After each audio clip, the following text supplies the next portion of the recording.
everybody, and welcome back to another episode of Anthony and Red's Top 10. I am your co-host, Red the Fox, and I am Anthony Gamer. And in today's episode, we're going to discuss the top 10 Parker Brothers games for the Atari 2600. For those of you not in the know, Parker Brothers is mostly well known for making board games. It wasn't until the early 80s when they decided to jump on the video game bandwagon there, because at the time it was a very lucrative place to get into. That's correct. And they were known for making some pretty cool video games, many of them ports of arcade games, and they also made some of their own. However, another thing that they were known for was for making some promises they weren't able to keep. In other words, they would advertise some games in their catalogs, and those games would never see the light of day. Yeah, on top of that, they would also show these screenshots that would not look anything like the finished product in a lot of instances.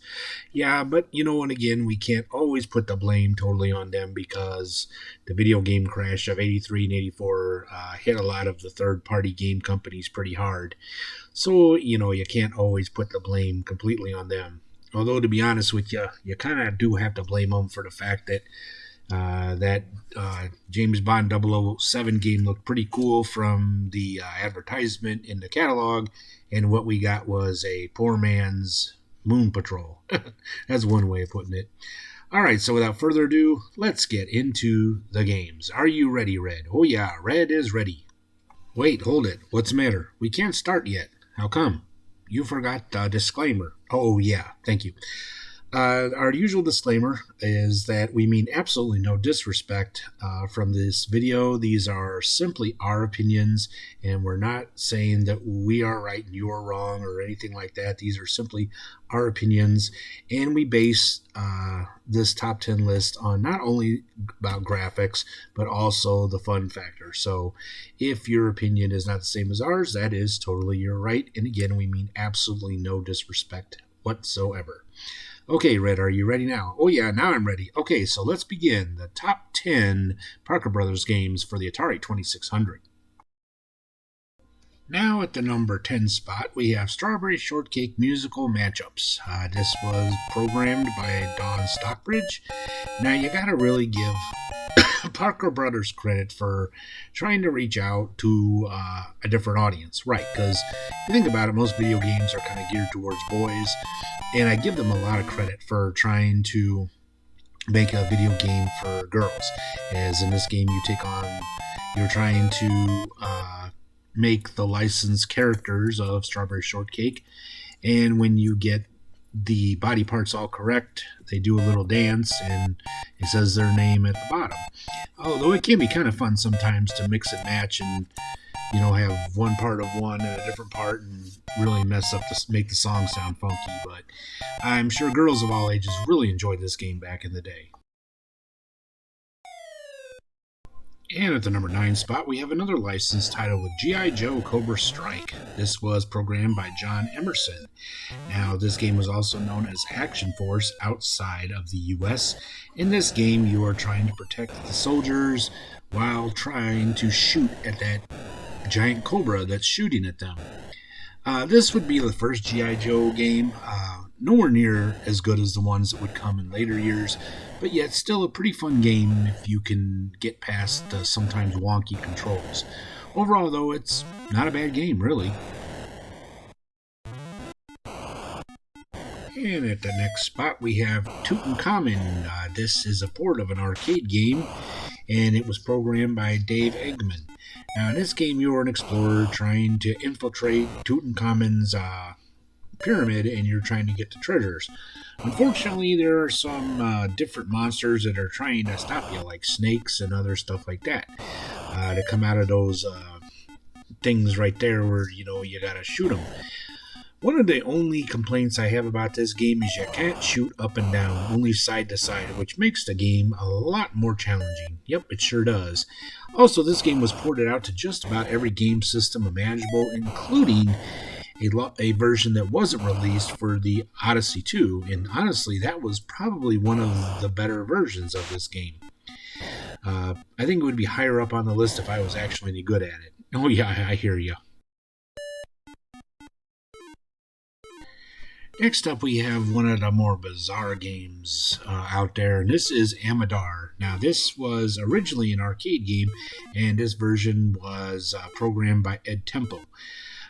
This one, you're trying to kind of fill in the lines there and make boxes. Kind of at the time, it was a new concept, but it's been done a lot since, like in games like Pepper 2 and stuff like that. But like in one, you're like a gorilla, and these natives are trying to get you. Another one, you're a painter, and you got pigs coming. It's just weird as heck.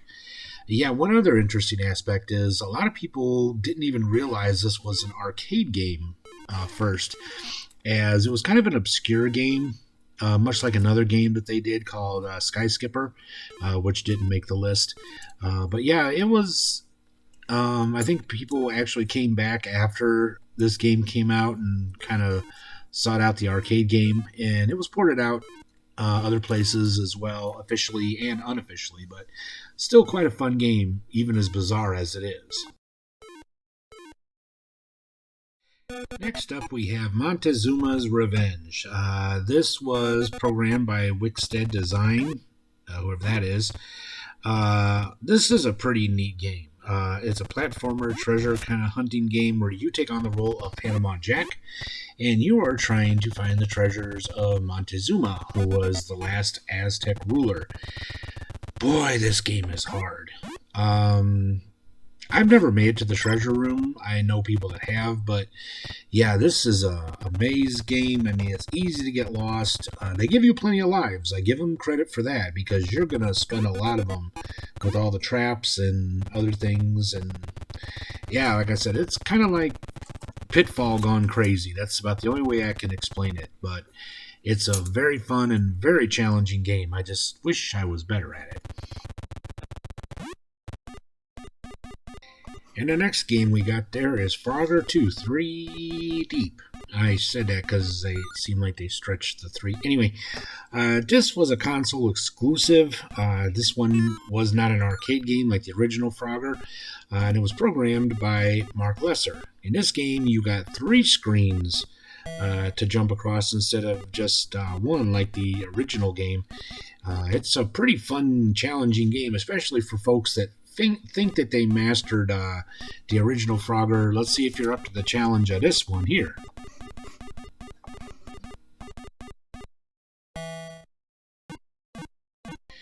Next up, we have an arcade favorite. That is Q*bert. This was programmed by Dave Hampton and the graphics by Tom Sloper.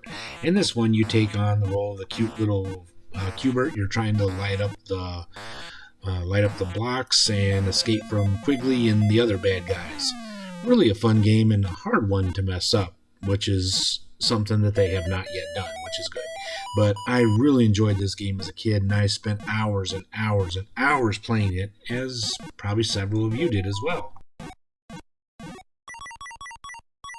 And next up, we have an arcade standard, and probably a game that's on just about everybody's top 10, Atari 2600 games or video games, period, and that is Frogger. This was originally programmed by Ed English and the sound by David Lampkins. Now, what can you say about this game here? You're a frog trying to cross the road, get to your lily pads. Really just a fun game, and like I said, an arcade standard. People love the song, even though only Japanese people know what the song's about or whatever. But it's one of them iconic, legendary arcade games. And again, it's one that's pretty hard to mess up. Although, to be honest with you, when I did the AVP, there were a couple really messed up versions of it. Yeah, but to be honest, I think most people, ourselves included, just the Atari 2600 is the best of the best. That's just how it is. Oh, totally agree. And at the number 2 spot, we have one of my all-time favorite arcade games, and that is Popeye. This was programmed by Joe Goucher, and like I said, was based on one of my all-time favorite arcade games. I just spent so many quarters on this game in the arcade, and I was so happy when I got it for Christmas. I believe in 1983 or 84. I don't really remember, but oh, I love this game so much. In this one, you are Popeye trying to catch the hearts and then love notes and stuff from Olive while trying to avoid Bluto and the Sea Hag. Now, people want to talk about how ports sometimes weren't that great, but I give Parker Brothers credit for one thing, that they were able to do all three of the levels that were in the arcade. To various degrees, but they did a pretty decent job considering the lack of memory that they had to work with. So a great job on a great arcade game that really holds a special place in my heart. Also, I wanted to add that one of Anthony's earliest video episodes here on this channel was about Popeye. I believe that was number 2, wasn't it? I think so. Yeah, it was a real early one, so that kind of lets you know how much Anthony really, really loves this game. And finally, at the number 1 spot, we have Spider-Man. This wholly original game was programmed by Laura Nikolic, and the sound by David Lampkins. What can you say about this game? Very original.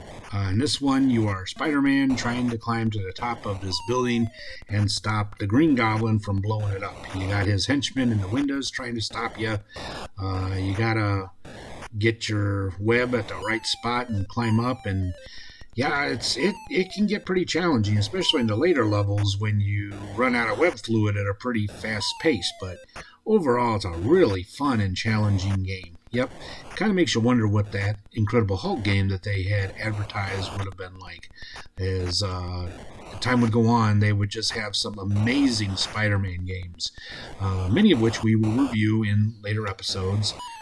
Probably, in my opinion, one of the best ones is the one for the PS4, which I used some of the footage for in the Born to Raise Hell video that I made. But yeah, I remember when I first played this game, I borrowed it from a friend who actually borrowed it from a friend, and I really just enjoyed it. I mean, played it for hours and hours on end. It's one of those games that just really has stood the test of time and has paved the way for other games in the MCU.